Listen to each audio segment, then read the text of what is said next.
منو سلوا ایپیسوڈ 8۔ وہ بلڈنگ صابر، تنویر، مجاہد اور خود اس جیسے ایشیائی مردوں اور عورتوں سے بھری ہوئی تھی۔ وہاں اسی ہار ڈربے نما اپارٹمنٹس میں اسی طرح مختلف شفٹوں میں درجنوں لوگ رہتے تھے، جن کی حشرات الارض ماں زندگیوں سے ان کے اپنے اپنے ملک میں درجنوں لوگ عیش و عشرت کے مزے لوٹ رہے تھے۔ انہوں کے رشتوں سے جدائی، تنہائی، مشینی زندگی اور رزق کے پیچھے بھاگتے بھاگتے اپنا میلٹی کب ان کے گو اپنے پنجوں میں جکڑ لیتی، وہ جان بھی نہیں پاتے۔ وہاں اپنے ملک میں اپنے خاندان کے بیچ رہتے ہوئے زندگی کے گھنٹے دن، ہفتے، مہینے نہیں ہوتے۔ وہاں زندگی میں صرف سال ہوتے ہیں، ایک یہاں، 2 سال وہاں، 4 سال اس شہر میں، 6 سال اس اسٹیٹ میں، 5 سال اس گیس اسٹیشن پر، سال اس اسٹور پر، اور زندگی ختم ہو جاتی ہے۔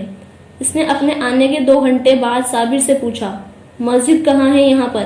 چائے پیتے ہوئے ان تینوں نے بغور اس کو دیکھا۔ کیوں؟ مسجد کو کیا کرنا ہے تو نے؟ صابر اسی طرح قدرے مزاحیہ انداز میں کہا، نماز پڑھنی ہے۔ اس نے اسی طرح سادہ لہجے میں کہا، پڑھ، جتنی نمازیں پڑھ سکتا ہے پڑھ۔ یہاں جو آتا ہے پہل دھڑا دھڑ نمازیں پڑھتا ہے جب تک کام نہیں مل جاتا۔ وہ اسی طرح جائے نماز بچھائے بیٹھا رہتا ہے، پھر ادھر کام ملتا ہے، ادھر نمازیں غائب۔ صابر نے ہنستے ہوئے طنزیہ انداز میں اس سے کہا، لاس ویگاس میں بھی نمازیں پڑھتا تھا یا صرف نیو یارک میں ہی شروع کرنا ہے؟ صابر کا طنزیہ انداز برقرار تھا، وہاں بھی پڑھتا تھا۔ وہ بات کرتے ہوئے اٹھ کھڑا ہو گیا۔ یعنی سال ہو گیا ہے تجھے نمازیں پڑھتے؟ 11 سال؟ اس کی سمجھ میں نہیں آیا۔ وہ تینوں اس بار اسے چونک کر کیوں دیکھنے لگے۔ کمرے میں کچھ دیر خاموشی رہی، یوں جیسے کسی کی سمجھ میں نہیں آ رہا کہ وہ کیا کہے۔ 11 سال سے باقاعدگی سے پڑھ رہا ہے؟ صابر نے بے یقینی سے پوچھا۔ ہاں۔ وہ سمجھ نہیں سکا کہ اس کے اس انکشاف پر حیران ہونے والی کیا بات تھی۔ آپ مجھے ڈائریکٹ کر دیں، میں مسجد ڈھونڈ لیتا ہوں، اس نے جیسے ان کی حیرت سے شرمندہ ہوتے ہوئے کہا تھا۔ چل میں تجھے چل کر بتاتا ہوں۔ صابر یکدم کپ رکھ کر اٹھ کھڑا ہوا۔ اس نے تشکر آمیز انداز میں اسے دیکھا۔ باہر سڑک پر جاتے ہوئے صابر نے اس سے کہا، تجھے پتا ہے اس کمرے میں اتنے سالوں میں تو پہلا نمازی ہے؟ اس نے جواباً کچھ نہیں کہا تھا۔ پورا راستہ دونوں میں کوئی بات نہیں ہوئی۔ پھر جب وہ مسجد کے دروازے کے پاس پہنچے اور وہ اندر جانے لگا، صابر نے سگریٹ سلگاتے ہوئے اس سے کہا، اچھا میرے لیے دعا کرنا نماز پڑھ کر۔ اس نے رک کر اسے دیکھا۔ کس چیز کے لیے؟ صابر اس کے سوال پر جیسے سوچ میں پڑ گیا تھا۔ کس چیز کے لیے؟ پتا نہیں کس چیز کے لیے، تو بس کر دینا کسی چیز کے لیے۔ صابر نے چند لمحوں کے بعد قدرے الجھ کر اس سے کہا۔ وہ مسجد میں چلا گیا۔ وہ اگلے 2 سال وہیں اسی اپارٹمنٹ میں انہی تینوں کے ساتھ رہا تھا، اور صرف وہی تھا جو اپارٹمنٹ میں رہتا تھا، اپنی شفٹ سے فارغ ہو کر، اور کبھی کبھار ویک اینڈ پر بھی۔ جب وہ مسلسل کام کرتے تھک جاتا۔ شروع میں اسے چھوٹے چھوٹے کام ملے تھے، بعد میں وہ بھی ڈرائیونگ لائسنس حاصل کرنے کے بعد کیب چلانے لگا تھا۔ اس کے اور اس کمرے کے باقی لوگوں کی زندگی میں واحد فرق یہ تھا کہ وہ نمازی تھا، جب چاہتا پاکستان چلا جاتا اور واپس بھی آ سکتا تھا، اور اس کمرے کے باقی لوگوں کی لیوں میں مشترک بات یہ تھی کہ ان کی طرح اس کے خاندان کو بھی اس وزٹ سے زیادہ امریکہ سے اس کے بھیجے گئے ڈالرز میں زیادہ دلچسپی تھی، لیکن وہ اس احساس کو اپنے ذہن سے جھٹکتا رہتا تھا۔ لیکن ہر روز یہ اس پہلے سے زیادہ مضبوط ہو کر سامنے آتا تھا۔ اپنے اوپر بھی پیسہ خرچ کیا کر، ہر وقت پاکستان ہی مت بھیجتا رہا کر۔ صابر نے ایک دن